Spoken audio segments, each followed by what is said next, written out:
Eh, Refleksi untuk uji coba kedua lawan Josal. Overall, alhamdulillah secara organisasi permainan kita cukup bagus, terutama di babak pertama.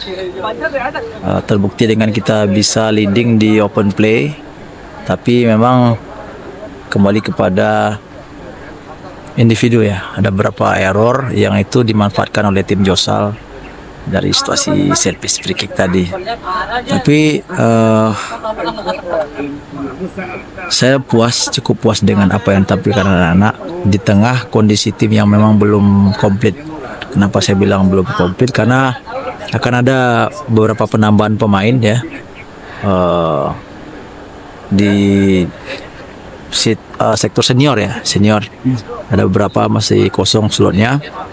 Tapi secara umum refleksinya kami bersyukur di tengah minus yang masih ada yang harus kami perbaiki. Ya, kita nggak pernah tahu ya nasib seperti apa. Yang jelas kemarin saya pribadi masih tetap pengen berkarir di profesional, artinya profesional Liga 1, Liga 2. Tapi ya ada yang nggak jodoh dengan beberapa Liga 2 kemarin, baik itu sebagai head coach maupun sebagai asisten. Ya, saya kembalikan saja, semua ini pasti rencana Allah. Ada hal yang baik insya Allah menunggu di balik ini. Dan toh RS Pilton sebagai tim baru, saya lihat baru terbentuk beberapa bulan. Memang hitungan tahun udah tahun yang lalu, tapi kalau hitungan bulannya masih berapa bulan. Mereka tim manajemen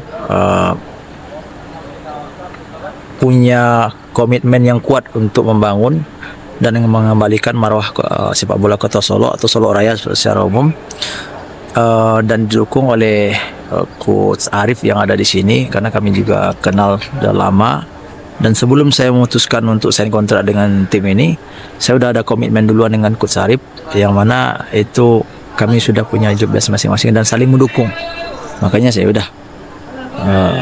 ambil tim ini. Dari manajemen menargetkan ya nggak muluk-muluk lolos ke fase berikutnya, dalam artian mungkin 8 besar ya, lebih kurang 8 besar, karena itu yang saya sepakati di draft kontrak. Saya pribadi ya kembali ke individu saya secara personal, saya orangnya memang ambisius.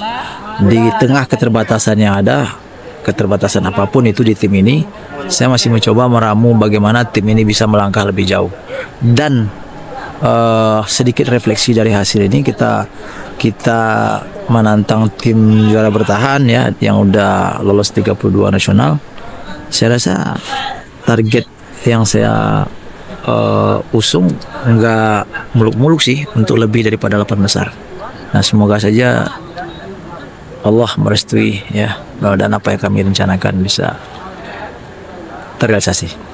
Kalau kita konversi pada persentase, mungkin ya 90% ada, 90%. Seperti yang saya bilang tadi, catatan ada beberapa pos senior dan goalkeeper mungkin ada berapa yang sedang trial, goalkeeper ada satu yang sedang trial, tapi kita masih belum memfixkan. Kita masih butuh minimal 3-4 pemain lah dari sektor senior dan kelompok usia. Overall 90%, insya Allah.